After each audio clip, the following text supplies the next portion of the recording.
Time is now, oh man, I'm a minute late, but it's 12:01 p.m. Central Time. And today we're going to basically pick up where we left off in our past stream. But I'm your host, Dr. Matthew Richardson, and we are talking about or continuing our conversation on the deflection of light due to massive objects. Give me a moment really quick, guys. I need to quickly actually make sure that I am streaming.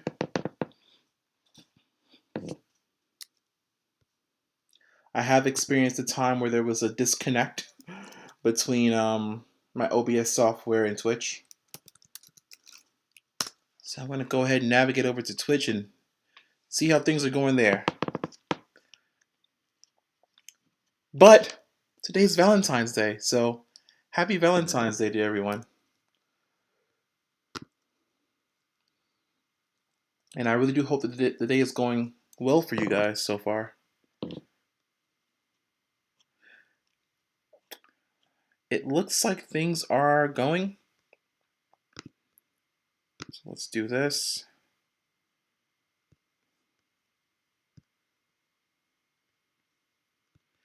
So just give me a quick second, guys.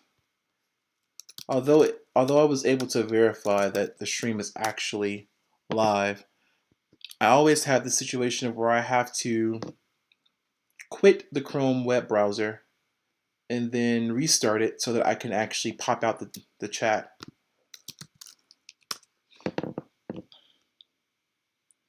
My computer's weird like that. All right.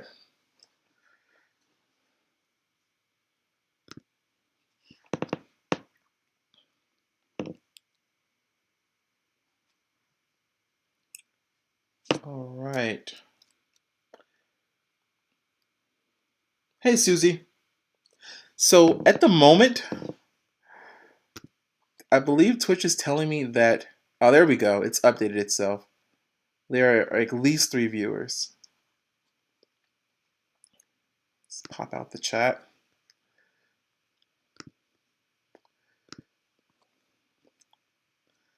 And so again, guys, we are continuing our conversation on the deflection of light due to massive objects in our universe.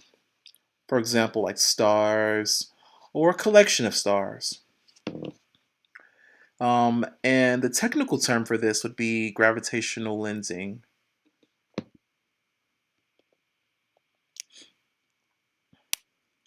That is the deflection of light due to gravity, essentially.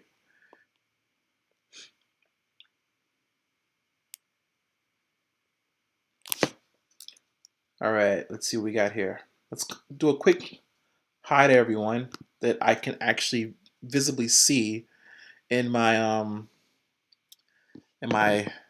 chat window here. So hey Guido, hey Susie, hey Binary Ablaze, hey KO Atlantis, hey Michael T. Mayer, hey Peter, and hey Uncle Bill Druin. If I've missed somebody, I apologize. I'm pretty sure I'm going to see your name pop up eventually, and then I can say hi to you properly. All right, so let's get back into it, guys. So the problem that we left off with in my last stream was basically use special relativity in Newton's law of gravitation to show that a photon of mass m equals E divided by c squared, which is basically Einstein's famous formula, solved for the mass of the particle. But just grazing the sun will be deflected by an angle of delta theta given by this equation, where delta theta is equal to the ratio of 2gm divided by c squared times r, where g is the gravitational constant, r and m are the radius and mass of the sun, and c is the speed of light. And then the remainder of the problem says basically just plug and chug in the values for these well-known variables, and you should get an answer of 0.87 arc seconds. Now, of course, this particular derivation is going to be using Newtonian gravitation, whereas general relativity predicts an angle that's twice this. So basically, it's the same format, same equation that you see here, but you multiply it times a factor of 2. All right, so we had already kind of had a visual of what we're working with here. Going from the right-hand side of this image to the left-hand side, let me go ahead and scroll down a little bit more to let you guys know that this is not an image that I've made. This is taken from a book. But going from right to left, we have the light coming from some distant star along one trajectory. Then this light beam, or this photon, basically just it grazes the sun, so at the radius of the sun, and due to its physical distance to the sun, it's able to be deflected by the sun towards Earth due to a gravitational attraction between the sun and the photon, which is massless. But yeah, basically it's just that it's the idea that and you get this from GR, that masses, of course, especially very very massive objects, that is objects with a lot of mass, will have a large effect on space-time. And the effect that it has on space-time is such that it has the ability to bend light, like we see here in this image. Of course, this image is not drawn to scale. It's really exaggerated, but it's just basically to help you set up the problem and kind of think through the math that's going to be involved.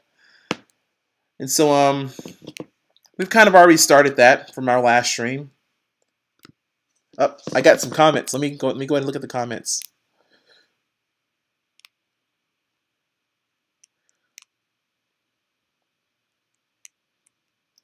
You can time travel. Oh man, that's a great question, Peter.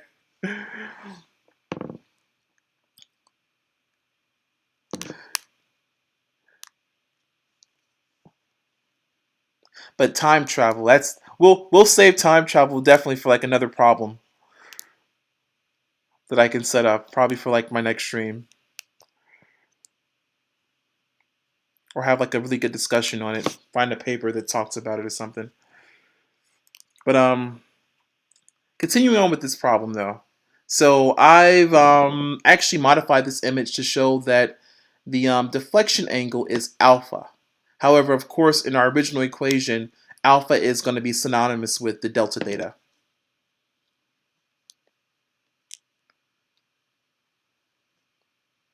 Oh, Peter, you got me thinking about time travel right now, man. um, but yeah, definitely, we can definitely talk about time travel and our ability to. I actually don't want to get too deep into time travel, but one thing that you can think about with light is that the light coming from some distant source, of course, it travels through time, and when we get it, we're actually viewing the past. So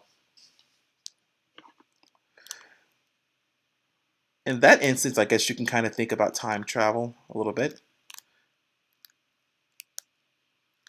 Thank you, Guido.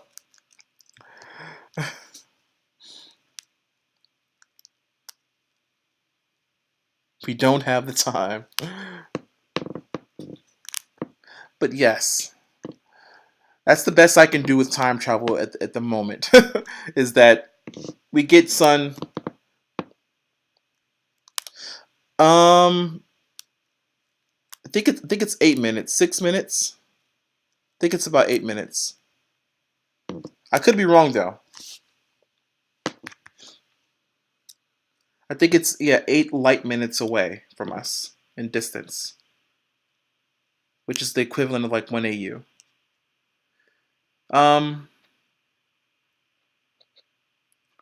And so, thanks, Peter. And so basically the idea here is that we end up setting up this equation indicating that the sine of alpha is basically going to be equal to the change in the y direction velocity of our photon divided by the speed of light that it was already traveling at, well, the travel speed that it always travels in, right, along its trajectory. And so with the next line that we're seeing here, we were able to make an approximation because the amount of deflection is going to be very small. Small enough, 8.3, okay, perfect. All right, thank you for verifying that because I can be wrong too, guys. As you guys know, I can be wrong when I say stuff up here. And I'm making, and you guys have to make sure that you keep me honest. So, I'm giving these streams. I rely on you guys to do that for me. But so the angle alpha, we can use the small angle approximation because it's going to be very small. And we end up basically getting that alpha is approximately equal to this ratio of the change in the y velocity of our photon divided by the velocity it always maintains along its trajectory.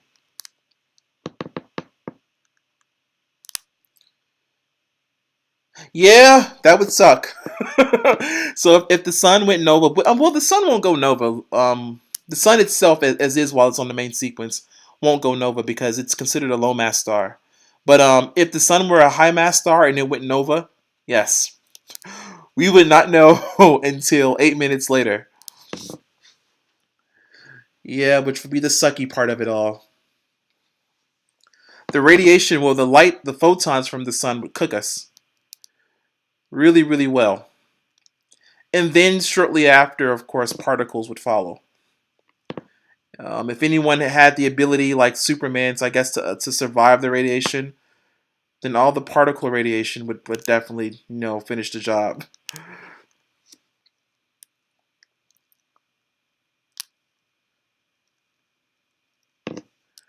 So,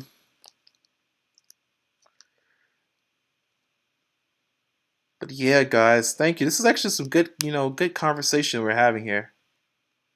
And so as we move on in our problem, we came to the point where, and guys, note that I do not have my notes right here in front of me, so I'm actually just going off of what we were doing before, and we're just going to pick up, continuing from there. So we got to the point where we had that the photon acceleration in the y direction can be determined by this equation here, where basically we're using Pythagorean's theorem to break down the total acceleration that we get from Newtonian gravitation, and then rearranging that formula to be able to solve for the y component of the acceleration. And so we basically get that the y component of the acceleration squared is equal to the difference between the squares of the total acceleration and the x component of the acceleration.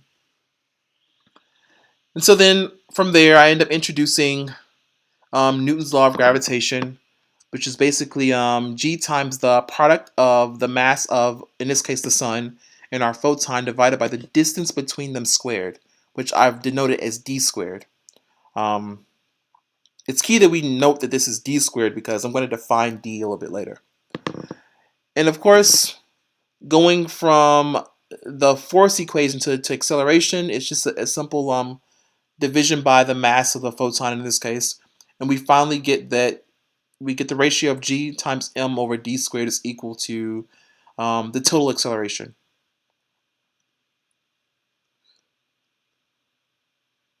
Okay. All right, perfect. Things are going just fine with this stream so far. I'm so happy. I'm looking at the frame rate, and nothing's going. Well, not the frame rate, but the amount of information that's being sent per unit time, and things are steady. I have green light right now, so I'm happy. In past streams, that light would fluctuate between red, green, yellow. Had me worried. But I guess that talk I had with my internet service provider helped. But so we went back to the photon acceleration after taking a quick detour to talk about Newton's law of gravitation. And we kind of now left off with finally getting a form of the acceleration in the y direction. However, we can simplify this a little bit more. So now what I'm going to do is I'm going to go ahead and go to my tech window. I'm going to make the font larger so that everyone can actually see what I'm typing here.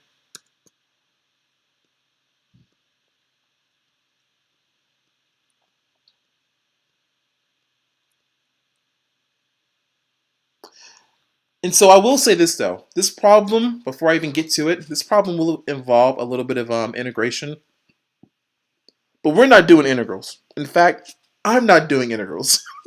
um, I did enough integrals in undergrad that, if I had to do an integral, I could do it.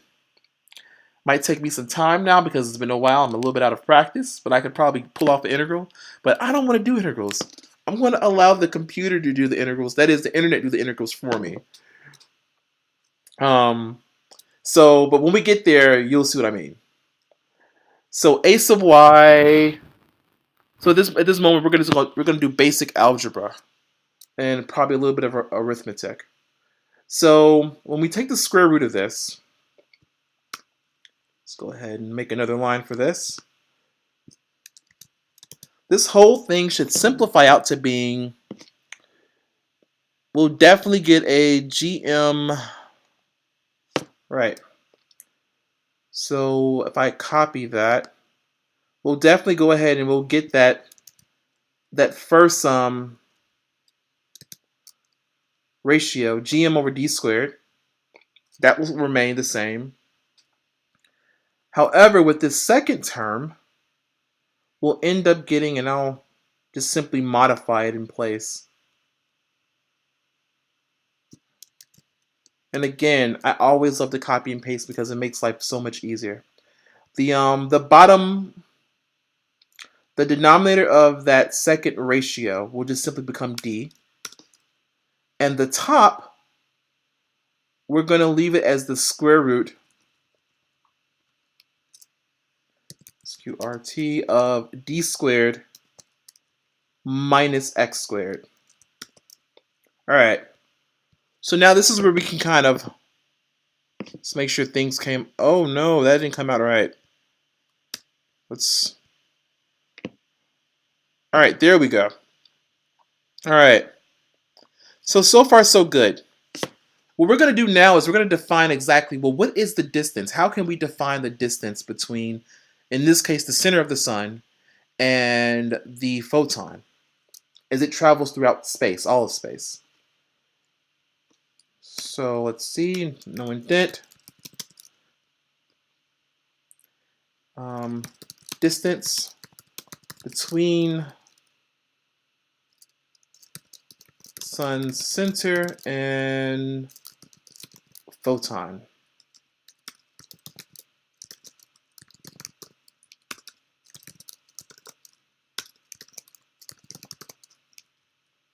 What we should basically get here is that D is equal to,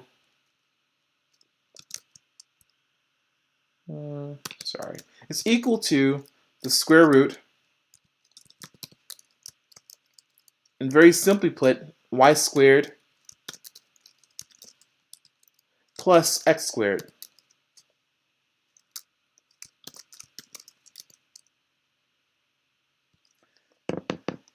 And of course, the reason why the equation works out to be like this is because of the coordinate system that I've chosen. So I've chosen the, I've chosen the coordinate system to be such that the center of the sun is the origin. And I guess in this case, given the image that I showed earlier, moving from right to left is positive x, and moving from the bottom of the page up towards the top of the page is going to be positive y. But of course, whenever you're talking about the distance formula anyway, the distance formula, it's going to be a positive value anyway.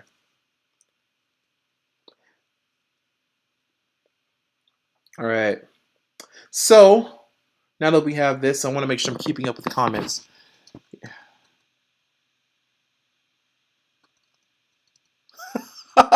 Someone did the math on Love at First Sight. I'm going to check that out. I wonder how did they do that? Like, I see statistical probability of love.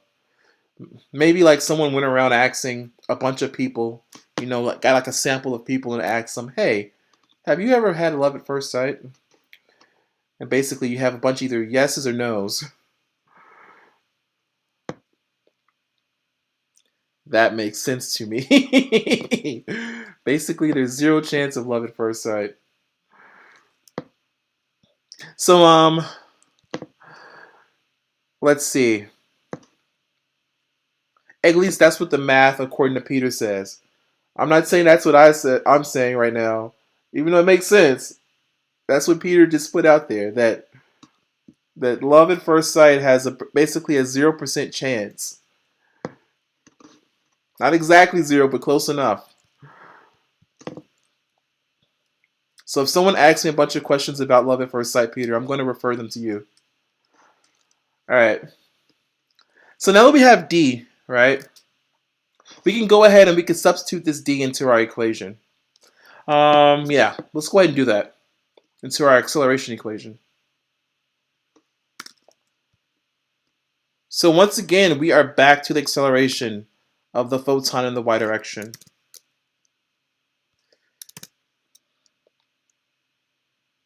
And so I'm going to kind of now get rid of a lot of this stuff so I can update. Let's see what we get here. All right. So substituting D back into the equation, I'm just going to put it in its most simplest form. We should get the a sub y is equal to the ratio, or let's put it like this. I'll move out my constants, which are g and m, and these will be multiplied by, maybe I could just copy and paste what's above and do some quick modifications. That might be the easiest thing to do.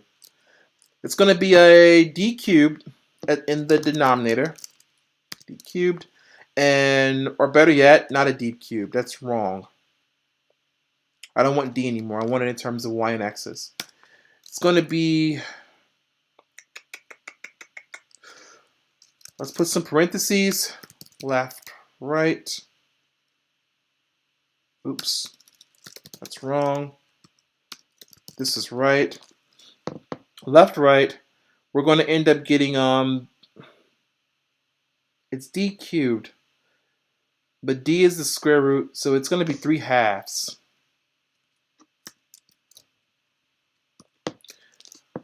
Again, guys, I don't have my notes, so if I'm doing something wrong, let me know. Y squared plus x squared. That looks about right so far. And the numerator, of course, will end up having a positive x squared and a positive y squared. I think that should do it. All right, so far so good. And of course, the x squares in our bracketed term are going to end up canceling each other out, in the numerator that is, leaving us with just a y squared up there. And of course, I don't want to skip too many steps here. And of course, the square root of the y squared just basically gives you a y. Which coincidentally, I actually ended up figuring out like a long time ago when programming, that if you want to take the absolute value of something, that's the perfect equation to use. The square root of y squared. Or you could probably do the exact same thing with, like, you know, some if statements, but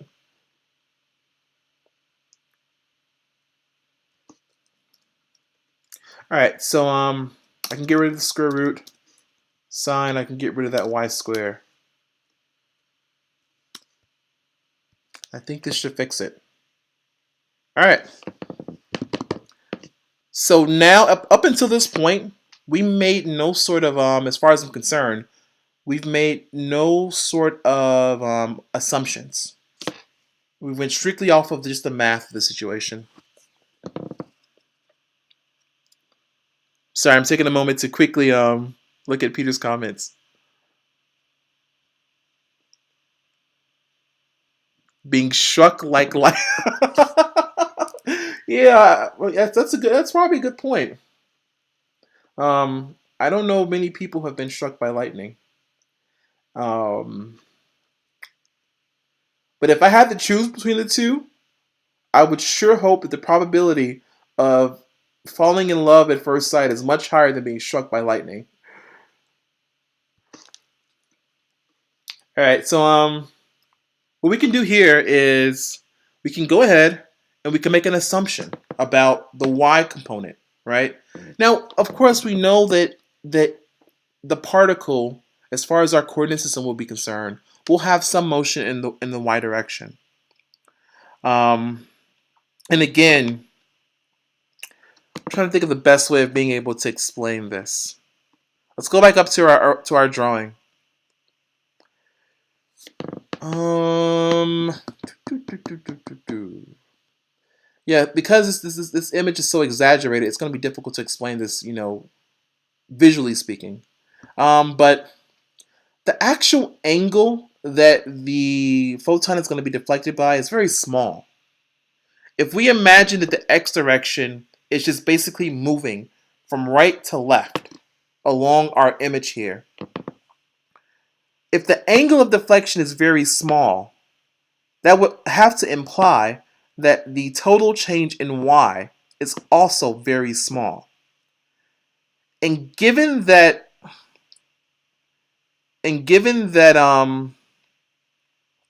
the photon will basically skim the sun at a distance r relative to the center of the sun, that is at the radius of the sun, then, and actually r doesn't have to be the radius, but r in this case we're going to take it to be the radius because that's what the problem calls for. If we assume, of course, that most of the motion is going to be in the x direction, it has very small motion in the y direction, we can basically make the assumption that relative to our origin, that the y component for the most part is equivalent to r. Is equivalent to the radius of the sun. And so this is going to be the first assumption that we're going to go ahead and impose in our problem. And because we're making this assumption, we're basically going to get, so let me actually write that out. No indent. Assume that y approximately equals r. Given that we're assuming that the angle is going to be small, the deflection angle is going to be small, and because the deflection angle is small, that means the motion in the y for the photon is also small. Therefore, y is approximately equal to r.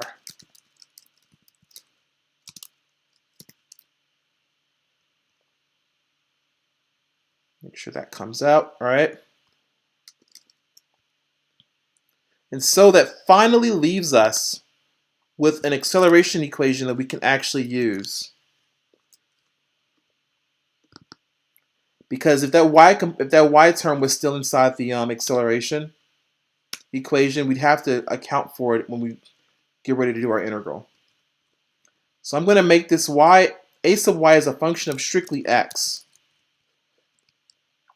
It's basically going to be equal to r divided by r squared plus x squared to the 3/2 power.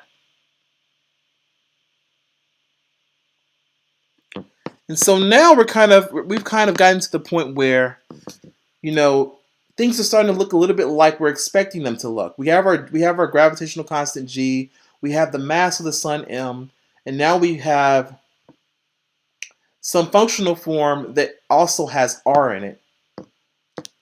Starting to look good so far. And so now we need to the reason why we were doing all this is so that we can be able to determine what the change in the y direction is. Well, or the change in the, the change in the velocity in the y direction. Well, that has a nice little relationship to the acceleration component we just solved for. So, change in y direction velocity.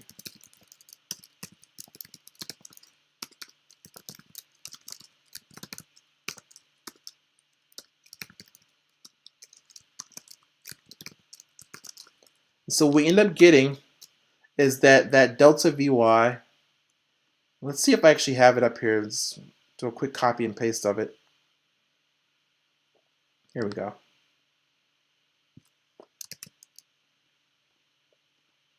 Scrolling back down, we get delta V sub y is going to be equal to the integral. Now this is where the integral, of course, comes into play.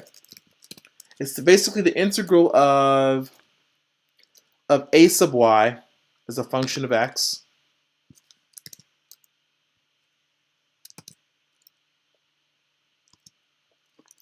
and it's going to be with respect to time, of course. That is the actual definition of acceleration. And so of course we've said nothing about time. We haven't talked anything about how much time it's taking for the particle to travel over the duration of while the force is being exerted on it, which actually is going to be overall space, but in overall time. But let's not get into that. We're going to make a conversion from doing an integral in time to an integral in changing the x position of our photon.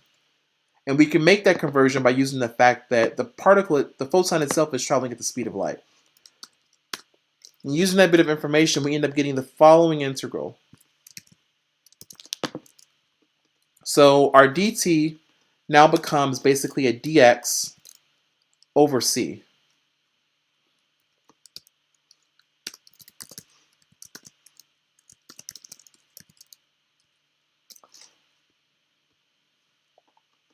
Let me quickly look at the at comments, because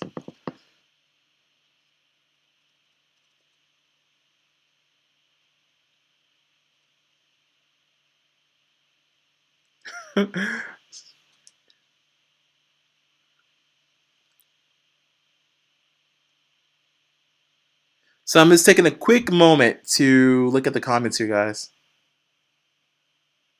Okay, so the sun accelerates the photon in the x direction.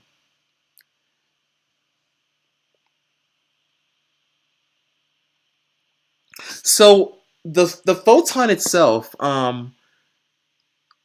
it doesn't in reality have any mass. However, because it has energy, and through Einstein's brilliant formula equals mc squared, it's almost like the fact that it has mass to it because it has energy. And that mass is going to be equal to the energy of the photon divided by c squared. Now, as far as accelerations are concerned, while the photon is traveling towards, and we're going to make the assumption that the universe that we're dealing with here is just simply the sun and the photon. And in that universe, while the photon is traveling towards the sun, it will undergo acceleration due to its gravitational influence by the sun, along all axes, if I'm not mistaken. And the same would be true once it passes by the sun as well.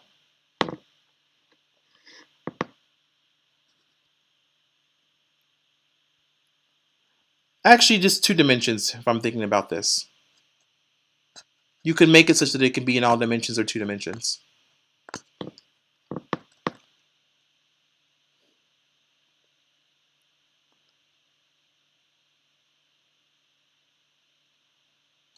And so the deflection is going to be considered just in the way in which I've set the problem up. The deflection is in the y direction.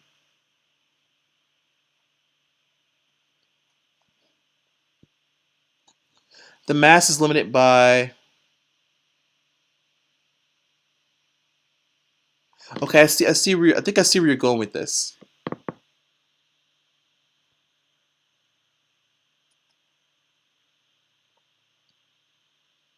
But yeah, the sun will end up accelerating the photon. And in our case, it's undergoing an acceleration in the y direction, and we'll have for the most part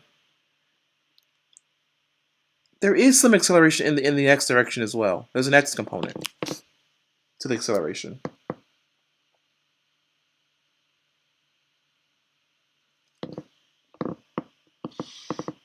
Yes, that's another way of putting it. Yeah. So the frequency of a photon determines the base mass of the photon, right?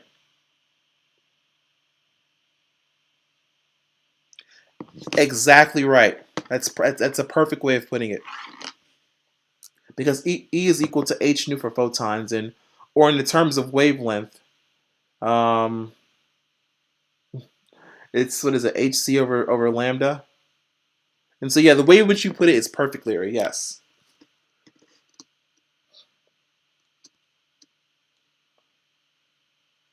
And also welcome, Larry, because I don't think I saw your name earlier on the list. So welcome to today's stream.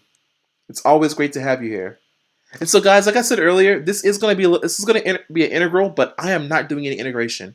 If you have questions about the integral or the integration technique that can be used to solve this, I'm more than happy to talk about it. But I'm just going to be using online resources to solve for the integral. And so, yeah, the contribution by the x component of the acceleration is it's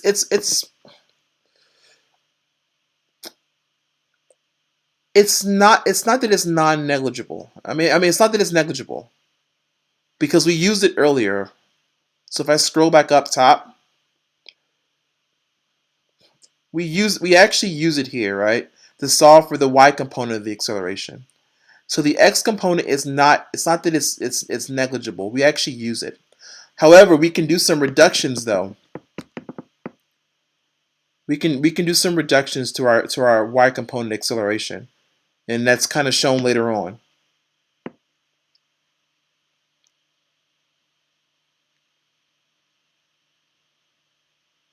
But yes, it has the more momentum something has, the harder it is to deflect. That's right.